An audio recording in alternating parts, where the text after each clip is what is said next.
Hey, is that folk music that you play there? What is that? How do you call that folk music? I think it was Studs Terkel who asked Big Bill Brunzi, did he consider his blues music to be folk music? And Big Bill says, well, never heard no horse.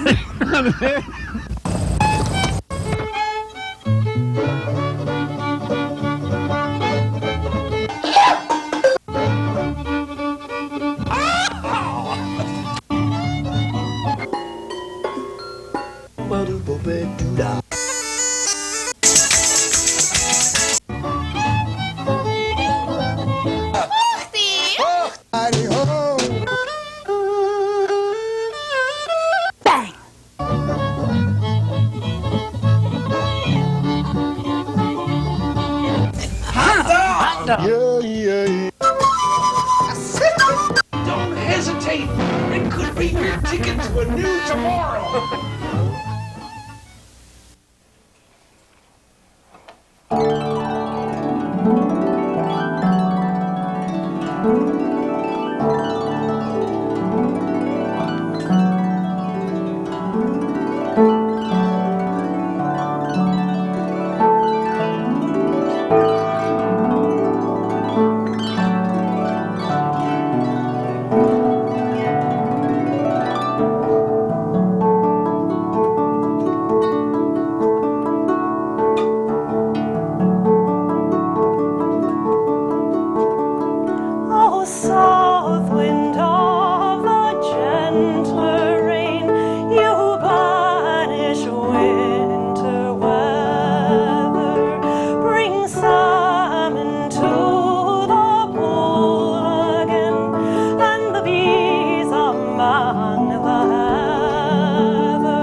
you. Thanks.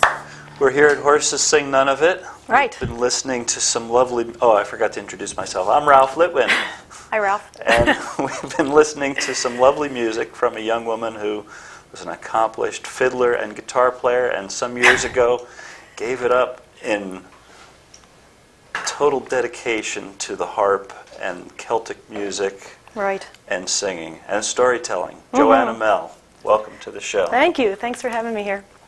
Our pleasure. And before the tape started rolling, you were charming and very entertaining just in your own personality. So thank you for keeping me amused. Thanks. You're welcome. You're from the Pennsylvania area. What area of Pennsylvania? From Upper Bucks County, and I was kind of born and raised down around Philadelphia. Went to the University of Pennsylvania and enjoyed homegrown a lot, which I guess shows how old I am. But I was privileged to be part of that huge folk scene down there many years ago. Then I moved up to Bucks County and took up the harp, and I've been stringing along ever since. And you've accomplished the amazing. You're a full-time musician, Right. harpist, Right. and singer. Yes. That's fantastic. Well, you Congratulations. have to be crazy, you know that. It's rewarding. So would you like to tell us about the piece of music that you performed? Sure. That was a beautiful piece called Southwind, and I really like it because I guess I am part of a long line of wandering harpers who go from house to house and hall to hall, entertaining people with the harp. And I believe that song was written by probably a harper very far from his or her home. And it was the first day of spring, and they felt the wind just blowing through their hair, that beautiful warm wind. And it just reminded them of their home farther south in one of the Celtic lands, and made them very nostalgic. And, you know, I get like that sometimes when I'm far away from home. So you travel and tour them with your harp? Yes, yeah, I do. You know, all through, not as much as other people do, but I guess all through New Jersey, New York, Delaware, Maryland. That's pretty far afield Anywhere. from Bucks County. It is many miles. Especially when you have children at home. Yes. Good. What would you like to do for us next? Well, I'm going to play you a little march, which I think is very ancient in its origins. And if you see me fiddling around with these black things up here, I will tell you what they are a little later. I was telling you before the show started about the long and noble history of this crazy instrument. This is the March of the King of Laois. Laois is a county in Ireland. And the King of Laois refers to one of several chieftains by the name of Rory Moore. And one of them gave Queen Elizabeth quite a lot of trouble, much to his credit. So this is the March of the King of Laois.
You're going to see him marching into battle against the British forces.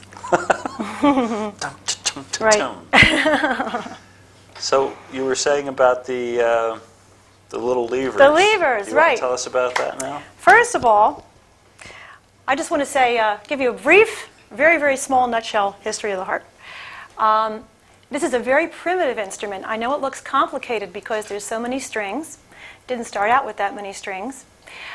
But the harp is basically a wooden frame, which is this part, with a resonating box, with 36 strings attached. And of course, you pluck the string and the sound resonates in the box and comes out. But it's very, very simple. And the harp is about 3,000 years old. Not this particular one, but the harp with a capital H. Well, when the harp was first invented, people weren't really fooling around with sharps and flats too much. So we had something like a piano with just white keys, no sharps or flats. And I'll demonstrate. This is my reds or Cs. C, D, E, F, G, A, B, C. That's it. That's all you got.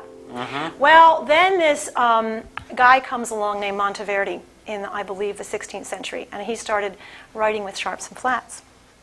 And of course, Darn the poor that little guy. darn that guy. That's right. He just had to throw a monkey wrench into the whole thing, and the poor little harp couldn't keep up with it.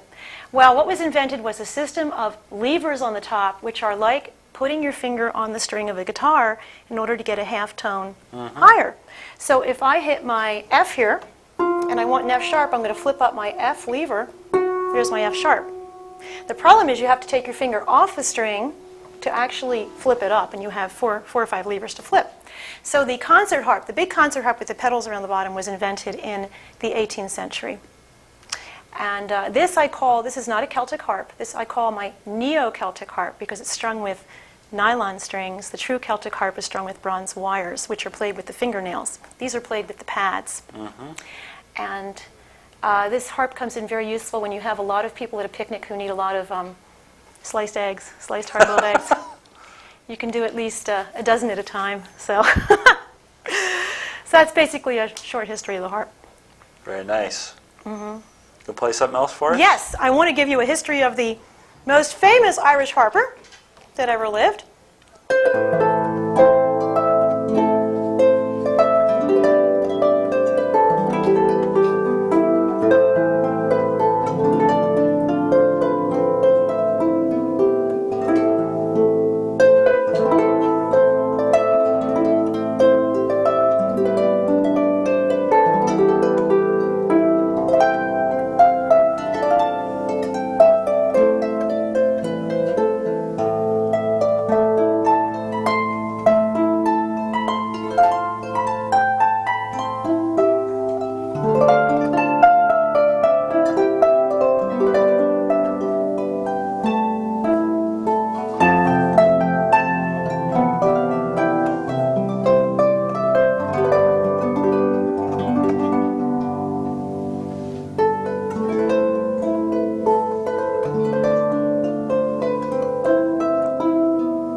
Turlough O'Carolan was the most famous Irish harper ever to have lived. He was born in 1670 in the north of Ireland after Cromwell came through. So he was born at a very hard time indeed. And all the Irish schools of harping had been shut down. And all the harpers turned out to wander the countryside. But Turlough O'Carolan never dreamed he would become a harper. He was born as a poor farmer's son. And his whole life changed at the age of 18 when he contracted smallpox and was blinded. Well, there was nothing for him to do except sit by the fire all day and be totally useless. His father's employer, Mrs. McDermott Rowe, took pity on him and bought him a harp and paid for harp lessons for him. And then after a few years, when it was deemed that he was ready to go out and make his living, she bought him a horse and a young boy to guide him around the countryside. And so Turlough set off with his hopes high.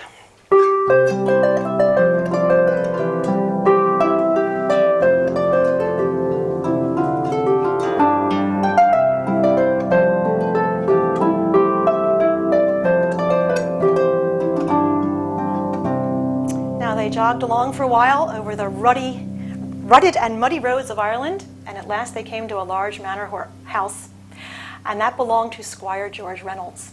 And Turlough O'Carolan knocked on the door, and a young boy answered, and everybody was very excited because when a harper came to your house, you had not only a private harp concert that night, but you also heard the news from down the road, and the harper would tell stories and maybe recite a couple poems, and also teach your children how to play the harp.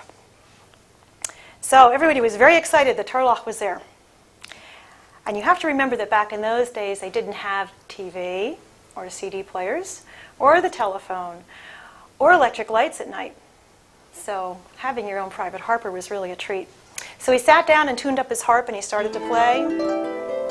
Unfortunately, it takes 7 years to really make a harper. And after everyone had gone to bed, Squire George came down and gently told him perhaps he should try composing for a living because he wasn't a very good harper. Well, poor Turlough. He was raised as a farmer's son. He had no musical education at all, except a little bit of harp lessons. So after the whole company had gone to bed that night, he sat by the dying fire, running his fingers over the strings of the harp, trying to coax a wee sound out of it, and no inspiration would come. In despair, he left the manor house and wandered out onto the moors of the wild Irish countryside. At night, when the fair folk are out.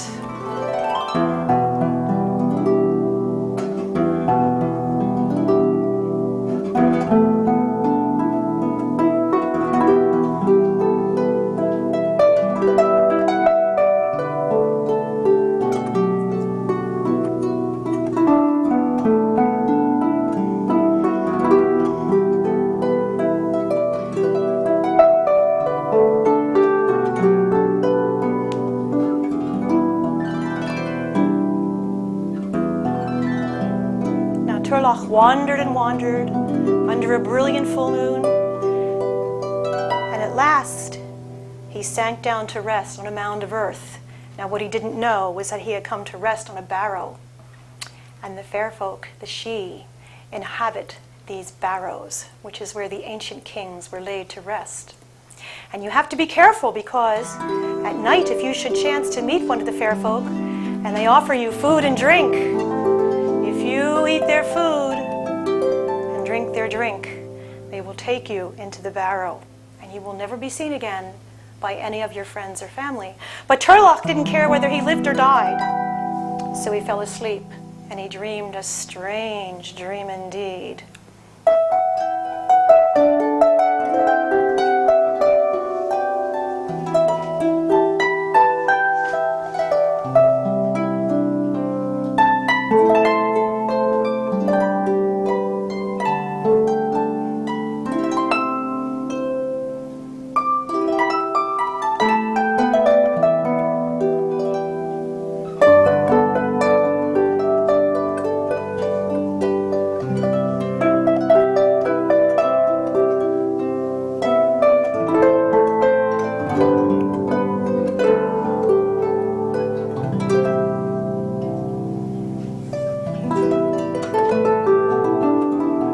Now in his dream, he saw a butterfly, and the butterfly slowly came to rest at his feet and folded its wings.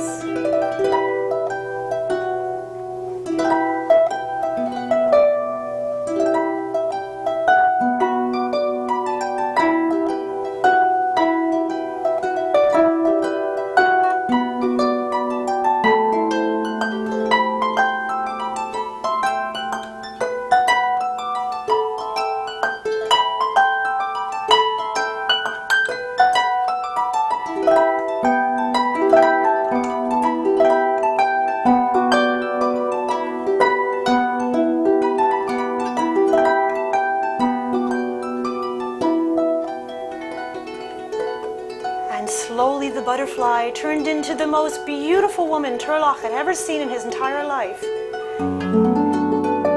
She was as slender and translucent as a moonbeam, and her hair fell to her knees in silver waves.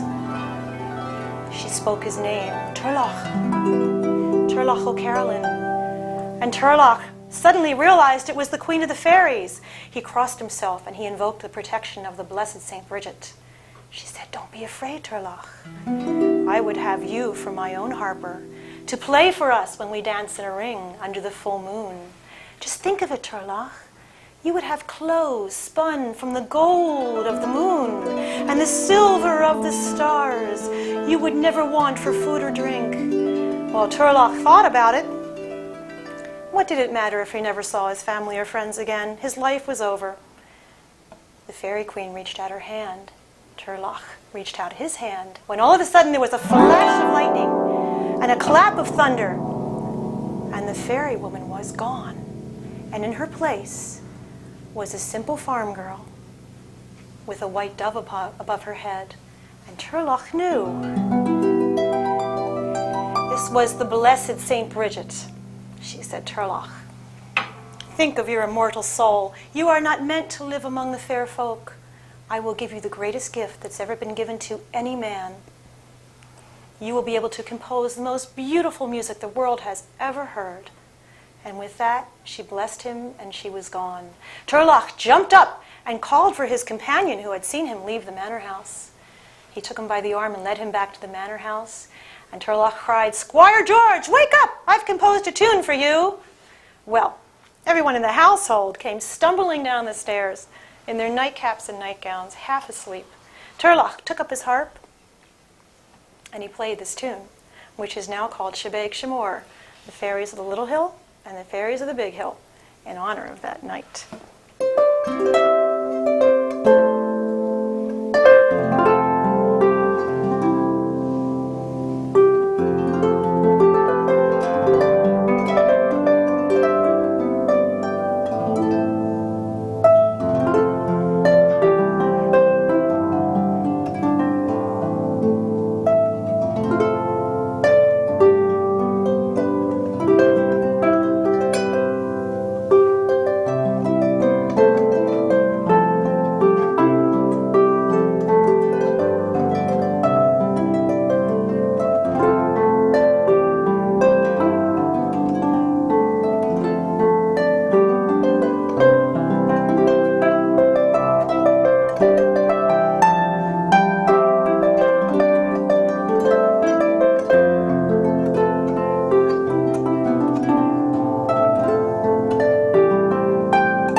And that's how Turlough O'Carolan became the greatest Irish harper ever to have lived. Beautifully done. Thank Beautifully you. done. That was the condensed version. If you want to hear the real version, The non-condensed version can be found on this compact disc recording. Bob has it centered perfectly. And the contact information for Joanna is, Joanna? well, I have a website. It's joannamell.com, or you can email me at joannamell@hotmail.com, or you can call me if you want to speak to a real person, 215-257-8185, and I'd just be happy to talk to you and tell you how you can get one of these. And if they contact you through any of those means, they can also find out information about this cassette and Right. probably your performing schedule as Right, well. right. That's my children's cassette. People have been asking me for about 6 years, when are you going to make a children's album? So that is it. Well, you're a delightful storyteller. Yeah. I'm sure the kids love that. Yeah, thanks. I have fun doing it. Okay, well, we're quickly running out of time. We've got about 3 minutes left to go Ooh. in the program. It just flies by once Right. they finally get the cameras rolling. So you can choose whatever Shall I do you one wanna more? take it out with, yes. Okay. Let's see, actually, I have another short story to tell. I've also often been asked, how do I get my stories? Every song tells a story. And if you listen hard enough, you can hear the story in the song. And a lot of times I'll be singing a song for years, and then I will just have this concept of who the person was that wrote the song and why they wrote the song. So this is a beautiful song. This is one of the most beautiful songs I've ever heard in my life. It's called Vermio.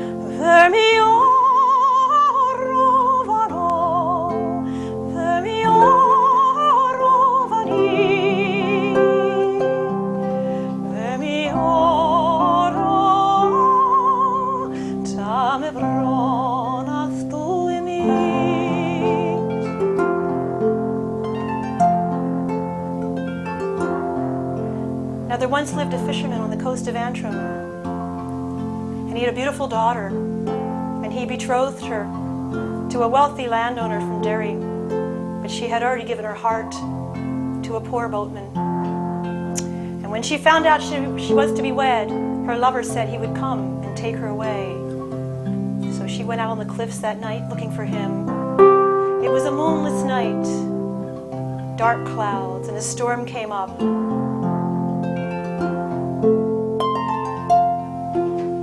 And in the following morning, they found his broken body and his boat a mile down the coast. And she went out on the cliffs again that night, and she thought she could see him far out to sea, rowing to her and singing this song.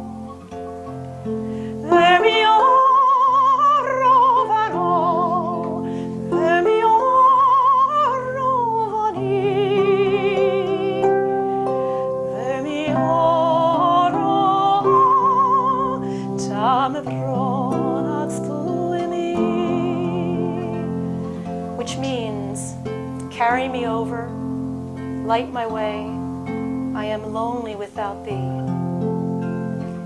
And she took one step towards the edge of the cliff to hear it better. When I'm lonely, dear white heart, black the night, oh wild the sea,